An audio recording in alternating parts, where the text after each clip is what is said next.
in 1833. This is documented, well documented, and you're about to see that.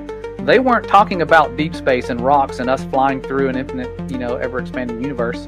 They said that the firmament on high was one solid glare of fire and light, and it looked as though every star in the sky was falling to the ground, and that they were certain the day of judgment was at hand. Terrifying. You could imagine thinking about the Messiah's words, the stars, after the tribulation of those days, the stars are going to fall and all these things are going to happen.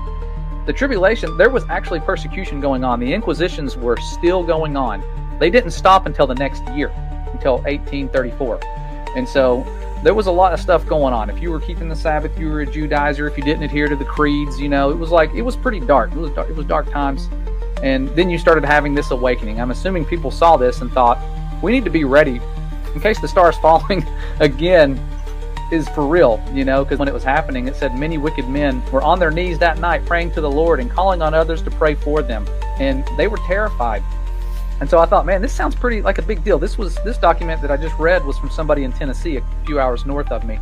And I thought, how far could you see this? Surely it wasn't just localized to Tennessee, And sure enough, everywhere they said you could see it everywhere east of the Rockies.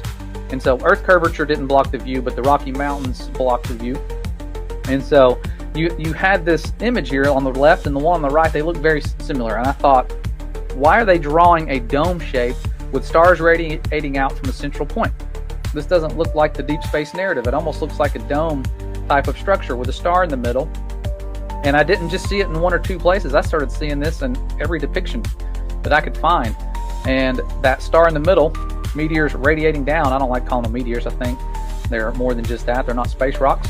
But this was the one from Niagara Falls. It was actually printed in the Mechanics magazine. Someone who saw it, that's what they drew. And here's an astronomer. And this guy said, based on all the eyewitness testimonies he could find, he believed that these lights falling down were radiating from the constellation Leo. Now, there's no proof of that. I don't know if there is any truth to that or if it's significant, but that's what he said. And he said it was a specific star that these things were coming from. And to me, that doesn't match a globe flying through a bunch of rocks. Immediately after the tribulation of those days shall the sun be darkened, and the moon shall not give her light, and the stars shall fall from heaven, and the powers of the heavens shall be shaken. And then shall appear the sign of the Son of Man in heaven. And then shall all the tribes of the earth mourn, and they shall see the Son of Man coming in the clouds of heaven with power and great glory. And he shall send his angels with a great sound of a trumpet, and they shall gather together his elect from the four winds, from one end of heaven to the other.